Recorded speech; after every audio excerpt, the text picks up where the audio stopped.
Good evening, ladies and gentlemen.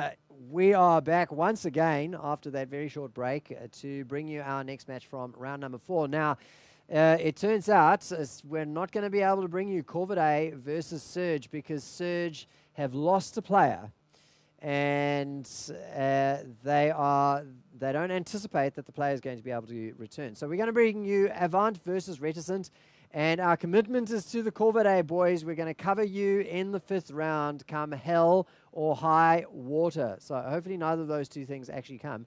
But we'll be covering Corvidae in that 5th round. Sorry about that. I hope they don't get Abyss. Yeah. Well, maybe I wanted to cover Abyss in the 4th round as our backup plan because it's good to get the top team on stream, even though they pound the other teams into the ground. It's good to see what they do, pick up on the meta that they bring to the game, and improve the scene for next week.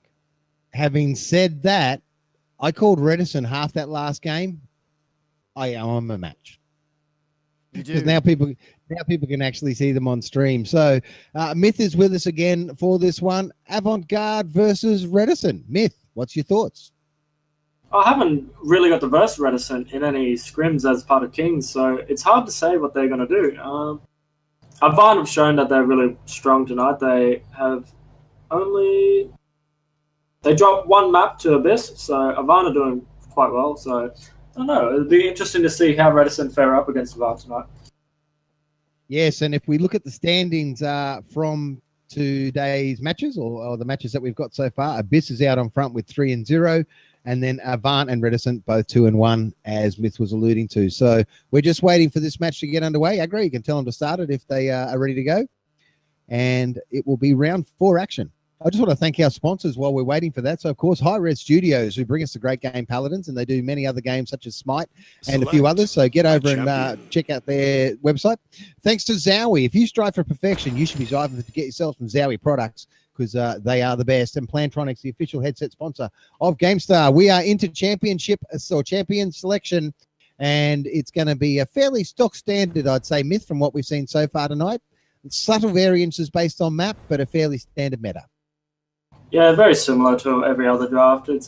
There's not much variance in these games because there's a lot of heroes that haven't quite made their way into the meta just yet. But EP seems to be favored by Reticent, so... Now, we do also get regular patches from Hi-Res Studios, so they take feedback from a lot of their competitive players and so forth, so it's really good, and they get in there. Now, we've got we'll run through the teams. Lionberg, Rice, Kunt, Soch, GG, and Corland are lining up for Avant-Garde, and over on Team Reticent, Goonland, Bullet, Javik, and my favorite player of the entire tournament, VPie, and, of course, Online Hero. Not that Online Hero isn't a hero, Myth, but, Online Hero. Really? There you go. But I like Pie, so... Yeah, I like Pie too. I don't know if I like VPie, but I like Pie. But I do like VPie. It's my favorite player. Go VPie on the Ying. Hopefully they'll stay on the Ying, and we'll get to see that one. All right, so just waiting for Soch and Corland to lock in theirs. Dragos has picked up a bit extra DPS. There's their support. They've gone for Maldumba, and we'll wait for the final pick now. Online Hero 786. The tension in the Twitch chat as he waits to make his final choice can be felt across the nation. Are we protesting in the streets? If it's not the right choice, all the pressure. Online Hero. Big map selection. What map are we on? I should have asked that early on too. So on Stonekeep, that's the new map in the rotation. Oh, Stonekeep. Now, I've heard varying things about Stonekeep, so it'll be great. Victor is the last choice for the boys for the Online Heroes. So we'll wait for the swapping to occur now to see who's going to end up with who. And, of course, we always know Soch will be on the Markoa. He's a great job with those hooks tonight and fairly even swap around. So neither side going with a double tanker on the Stonekeep. It's single tanks. Lots of DPS. And something I'm a little bit disappointed in tonight is I was hoping someone would pick up Torvald, especially on the new map. Yeah, absolutely. We need to make some incentive. If anyone wants to go Torvald in the next map, Myth, I'll give you a special shout out. So that's got to be worth someone playing Torvald, no doubt indeed. All right, we're going to get into here. Stonekeep. It's the first time I've cast Stonekeep, so I'm looking forward to this one. And I think it's the first time we've actually had Stonekeep here on the HEYPAL Summer Series 17 Paladins action.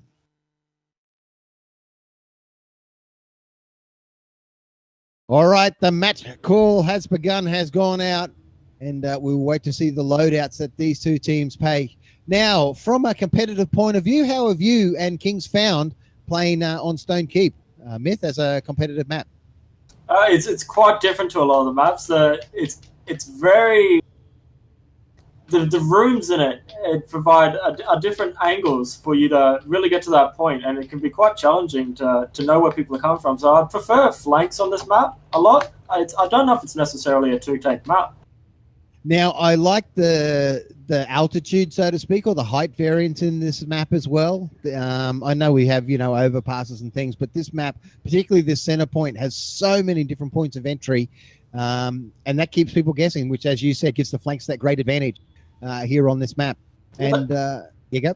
Yeah, they have quite a few levels on this map. You got the high ground up to the left side, or the right, well, whatever you want to call it. Yeah, and left side's good. We know we're talking. And yeah, then you got, as some players call it, the church down beneath, where you got the arches, where you can really just peek in and out and just shoot at that point. So yeah, it does provide quite a different atmosphere for flanks to really get around. All right, we are 39 seconds underway here. We'll have a quick look at the loadouts on screen and just see if it's a fairly standard loadout. Nothing's jumping out there at the moment. Myth with those seems fairly good. Yeah, fairly standard. Yep. Nothing really out of the blue. Nope. And we are waiting to go, ladies and gentlemen. 19 seconds till they, or 17 now, till they can pick it up here. And it's a lovely looking map, well-designed map. I like the flame trees down the middle. I always think of Jimmy Barnes belting out flame trees to Cold Chisel when I play this map. And probably the only person on the planet who thinks that. But hey, next time you're playing this map, get Jimmy Barnes on or Cold Chisel and belt out some flame trees. And you'll get the hint as you come into the point. 46 seconds are on the clock until we get this one underway. Round 4 action. Teams playing tonight, of course. We have 4,000 crystals going to first team place, 2,000 to second place, and 1,000 or 200 to each player going into third. And so there is something to play for here tonight. We've got skins being given away in the chat at the moment. And so it's exclamation mark HEYPAL. And we will draw that at the end of this round. So if you're not in it, make sure you're doing it. Make sure you're following to get some. Don't forget to check out the GameStar merchandise store. Aggro Tank will post that link in the Twitch chat soon. Go buy yourselves a GameStar G-Banger. It's what every girlfriend wants for their birthday. Well, Valentine's Day's coming up. That's a good time to give someone a GameStar G-Banger. And it used to be one of our highest selling products, and we want to get it back there. So here we go. Match underway. 53 seconds and counting. And let's see what can happen here. Teams charging in. We've had a very high flank up through the elevated area by Avant Garde. And the church entrances come through from the other team. So, Myth, we had a complete opposite side map by both teams to start that one off. Well, they've chosen two different angles to really approach this. And I'd say it's paid off taking the high ground because you get to shoot down at the enemies. And oh, absolutely. Always take the high ground. That's military 101. Always hold the high ground. Here we go, though, and it's given the boys from Avant Garde that opportunity. Scotch GG sitting on the point. Oh, VPI, that was cruel. What a cruel way to die to the hook of the Scotch GG.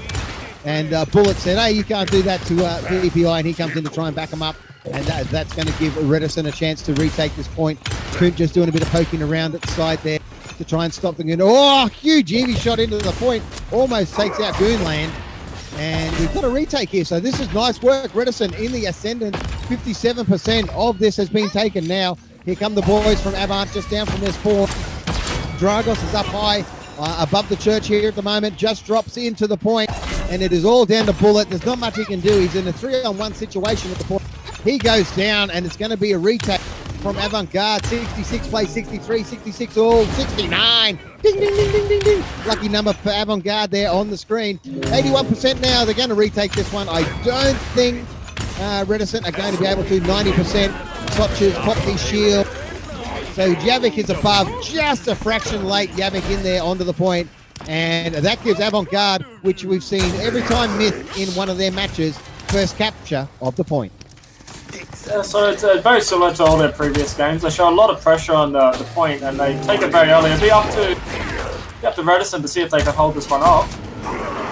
All right, quick shout out to Micah Star Killer having a listen to the cast tonight. Thanks for joining and tuning in on the action. Oh, Lionberg's done a pause. We'll see if we can work out why. Can't see anyone's dropped. We will soon find out, ladies and gentlemen, why we have paused. Game is unpaused. There we go. It was only a short pause. Maybe he had to pass win and thought he was going to follow through, so he just paused. He didn't have to. It's all good. We're back in the match, and he just has to sit with the Oda. And that's the case. Let's go. Game on. Shark coming around towards the overpass now, or the archway. Core Lord just around the back, shooting in, flanking beautifully on this Dragon. And causing Victor to go running out of there, the only online hero. Not the only online hero, but apparently he's an online hero of one of them.